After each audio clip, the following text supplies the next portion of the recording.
Alright, I know I'm a little late to this. The season already came out, and I was trying to find the balance changes early, but I couldn't find them. But they're finally out on the main page. Alright, for the first thing is we have the new Super String Agent Yugiri. I think she's a decent character. She has her little smoke orb and her little cube ultimate, and her passive, which like deals, I still don't really know what it does. On February 20th though, we'll get a preview on Leona. She'll be on the PUS side, so I hope she's pretty decent. I don't like POS characters really, I'm on the scissor side. We also got some updates on the system optimization. So we got matchmaking system optimized. So the Strinovian points algorithm for rank matches are a little bit better, so hopefully Q is a lot shorter.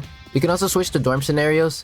It's not like in the Chinese version where you have like Yvette, Michelle, or Audrey you can switch to. It's just the little scenarios of Celestia. I guess this is an alright one. You can customize your profile a little bit more. And you also have new milestone quests. I think these are achievements. I'm not 100% sure. I hope they're achievements because I like grinding the achievements sometimes. Unless they're on like deathmatch, because I don't like deathmatch. Legendary skin effects now appear next to your avatar in the selection interface. So that means if you're selecting a character that has a legendary skin on already, it'll show this cool little bar and then you can flex to your friends or your teammates what skin you have. We also got a little optimization where that fixed the blurry background. I never really noticed it. But you guys are probably here for the balance changes on the characters. Now, I think so far they're actually pretty good. The overpowered characters got a nerf, and some of the weaker ones got a slight buff. I'll show you who I'm talking about. One cool thing I like though that I have never seen really in a game is that they buffed all the characters indirectly or directly. The stringification damage reduction is increased from 36 to 40%. The stringify movement also does not reduce stringify damage reduction, which is something I did not know that actually happened. I don't know why I was using 15% then. The 25% damage reduction upgrade no longer reduces stringify movement speed, so I didn't know they like counteract each other. I did not know that. Now Flavia got like maybe a nerf, maybe. She can only revert to her original form once the phantom orb has been fully generated. It is a slight nerf, so you can't immediately go back into her regular form. But it's only maybe like half a second of like not being able to shoot the enemy. But she also got this cool little buff where in her second awakening, she has the casting delay which has been removed, which is really good because her second awakening like wasn't really good, but I still don't think it's that good simply because you have to change your playstyle. You can't just push in with it already. You're gonna have to like time it perfectly then to use her ability. But I do think this is a good buff for her second awakening. Kanami also got a bunch of buffs and she kind of needed it. Her like abilities were just not that great. Her cooldown from her skill has been reduced to 30 seconds to 25 seconds, and her detection radius has been increased from 30 meters to 35, which is pretty cool. Her skill also detects all unobstructed enemies, not just those within 180 in front, which means like if you're like right behind it, it probably will still scan you. Now this one is really good because her ultimate to me was really useless. All it did was slow you down, which maybe helps sometimes. When you shoulder fire, it'll be the same as hip fire, which is really great because that ultimate was really useless to be honest. So the plus 2 duration of Kanami's skill has been replaced with the sonar disc HP plus 50%. So I guess that is her scan. I really don't know Kanami's abilities like that. I've only played her one time. Celestia also got a bunch of buffs, which is actually really good because I found her pretty horrible. So before she had an upgrade where you can choose to either have the auto and the 3-shot burst mode, but now you can change it mid-game, which is really good, which is changing your keybind so you could choose I guess which one you want to have it with. Her cooldown for her Guardian Star has been reduced from 35 seconds to 25, which I'm pretty sure Ming mains are really happy for. Her upgrades also have been changed where instead of the 3 burst mode, her effective range has been increased. Her Guardian Star upgrade has been reduced from 10 seconds to 8 seconds. Her second awakening has been reduced from 10 seconds to 6.5 seconds, which is kind of crazy. And her awakening 3 has been increased from 15 to 20 on her third awakening. I really think this is great for Celestia. I really never found Celestia's to be that impactful besides her ultimate. I really think she needed this buff. And Bai Mo finally got a nerf. I hated this character simply because of how much damage he does. He can still 2-tap you, which I still find annoying. And he also could do a lot of damage from far, which is also still annoying, but he still got a nerf, so I'm still happy with it. His first nerf was that his weapon spread was increased by 5%, so you can't just spam and hit everything. And his magazine capacity was been reduced from 10 to 9. But he also got a little buff where his rate of fire is increased from 190 to 220, so it shoots a little bit faster. Here are his shotgun damage stats. Bai Mo had an ability where every time he would finish off an enemy, he'd get his skill back immediately, but they changed it. So every time a bullet hits, his cooldown would be reduced by 3%, but at the same time, the cooldown has been increased from 13 seconds to 20 seconds, and it no longer resets on the kills and assists, so that is pretty good. Bai Mo also has no more single shot, so it has been replaced with base rate of fire, which raises it to 240, and the cooldown reduction has been changed from 5 seconds to 4 seconds.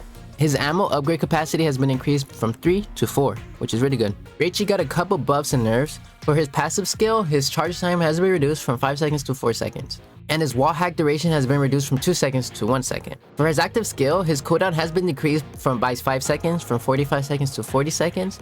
But the duration of the wall has went from 20 seconds to 15 seconds, which is pretty good in my opinion. And also his Daybreak can be casted up from 10 meters away. His Dawn's Insight upgrade has been reduced from 1.5 seconds to 1 second. I don't really know Rehtroh's abilities, so I don't really know how I feel about this. But I do think the wall having a shorter duration is kind of good. Luin got a simple little buff that I think can change a lot. Her ultimate now reveals the enemies when they pass through her ultimate. So that actually could change a lot. She can now change her things to be specifically, so if she wants information, she just puts it in a straight line to see if there are any flanks or anything. I think this one is a really decent, and that honestly makes sense. So I really like Luin's buff. Aiko got straight up buffs, which I'm really glad about because I think her gun was probably the most underwhelming gun in the game. Like, Bai Mo completely outclassed her and everything because Bai Mo could do anything. Only redeeming thing about Aiko was her ultimate, but I really think that just her ultimate wouldn't have made up for anything. Her first buff is her shotgun damage upgrade. Her magazine capacity was reduced to 9 to 8, but the base damage has been increased just by a little bit. You shoot a little bit less pellets at once, but they do more damage for more damage overall. So if you hit all your shots, you're going to be doing more damage overall. But if you hit only one pellet, you're going to be doing a little bit less damage than she had before, which is honestly fine, honestly. They also removed her single shot upgrade, which I didn't like at all because it was mostly useless, and replaced it with base rate of fire, raising it 380, and I might start using this. I want to see how much faster it is. The increased bullet upgrade now adds 2 bullets instead of 3, but they also did decrease the amount of pellets per shot of her shotgun, so this isn't too much of a change. I do think maybe increased bullets might be a little bit better though. Besides that, Aiko got a bunch of buffs and I really like it. Next one on the list is Nobunaga. His skill, Guardian Eye, retrieval range has been increased from 10 meters to 15, which is pretty good. His thing is already kind of annoying to deal with, so I guess that's fine. I don't like his ability, it's really annoying, but he still deserves it. It's not super hard to deal with. His armor regen increased from 4 seconds to 5 seconds, which I have no clue what that means. I don't play him. For his binding shot, his charging time has been reduced from 1 second to 0.75 seconds, which is pretty good. And he also got the change that Kanami did. Whatever enemies are in shoulder fire, whatever his passive skill is in, it has the same recoil or spread as hipfire mode. His armor regen has increased from 4 seconds to 5 seconds for his Guardian Eye upgrade. He got a slight nerf right here where his wall hack duration after enemies exit the main has been reduced from 2 seconds to 1.5 seconds. Now onto the last character change, Yvette. Her passive skill, Camouflage, now have a discovered distance reduced from 20 meters to 16 meters, and switching weapons or controlling Faye no longer breaks stealth, which I think is probably fine. I never really struggle with Yvette, so I don't really know. Yvette also got a slight buff. When Faye dies and has a bunch of abilities left over, her cooldown gets decreased by 15%, which is pretty good. And now Faye is a lot faster. Before he used to only run 9 meters a second, now it's 12 meters a second. I didn't notice it. I rarely see Yvette's now, so but I do think 12 meters is quite a game changer. Now we do got a bunch of season events where if you're here every day, you get some rewards.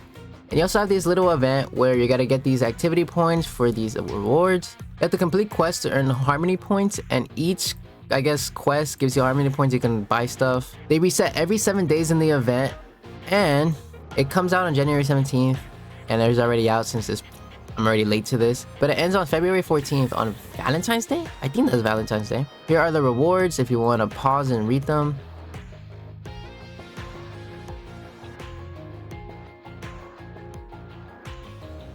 Now we're moving on to the gameplay optimization. I don't really play Team Arena or Deathmatch, so I don't know how I feel about it, but the teams have been reduced for Team Arena and Team Deathmatch. Team Arena has been changed from 7v7 to 6v6, and Team Deathmatch has been changed from 5 teams of 3 to 4 teams of 3.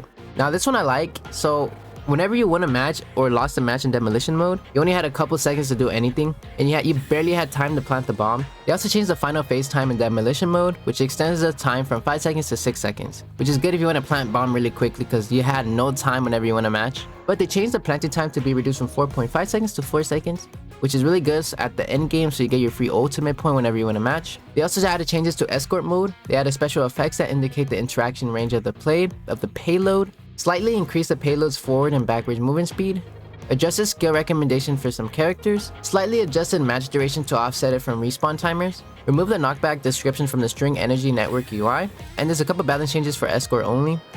Main skill ultimate skill point has been increased from 5,500 to 5,750. Celestia's active skill enhancements that used to reduce cooldown by 10 out of 12 seconds now reduce cooldown by 8 out of 11 seconds. Meredith active skill enhancement that used to increase the duration by 2 out of 4 seconds now increased by 1 out of 2 seconds. Meredith's active skill enhancement that used to reduce cooldown by 4 out of 8 seconds now reduces cooldown by 3 out of 5 seconds, which I have no clue what it means. Fuchsia's ultimate skill point has been increased by 5,250 to 5,750s. Audrey's ultimate skill point increased from 6,500 to 6,750. Kokona's passive skill enhancement, first HP, has been increased by 50. Bai Mo's ultimate skill point has been increased from 5,500 to 5,750. Rehtroh's ultimate skill point has been reduced from 6,500 to 6,000. Kanami's active skill enhancement that used to reduce cooldown by 5 out of 10 seconds now reduces cooldown by 5 out of 7 seconds. Flavia's ultimate skill point has been increased from 6,500 to 6,750. Aiko's ultimate points has been increased from 6,000 to 7,000. Galatea's ultimate point reduced from 5,500 to 5,000. And Fragrance's ultimate skill point reduced from 7,000 to 5,500. Which I think Fragrance needed it because she can't do absolutely anything. And for the final one, they fixed an issue where the match summary UI displayed bomb site prompts. Fixed an issue where the background music could not adjust after a kill.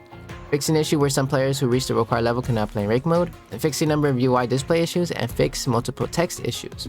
I'm really fine with these balance changes. I do think they're really fine. I just think they're fine. I hope the next balance changes come out a little early so I can count them or read them before they or the season comes out. So yeah, these are the balance changes. If you guys want more balance changes, I guess, you know what to do. Subscribe, leave a like, and comment below any other Strinova content I should make, and I might try it out. But yeah, bye guys.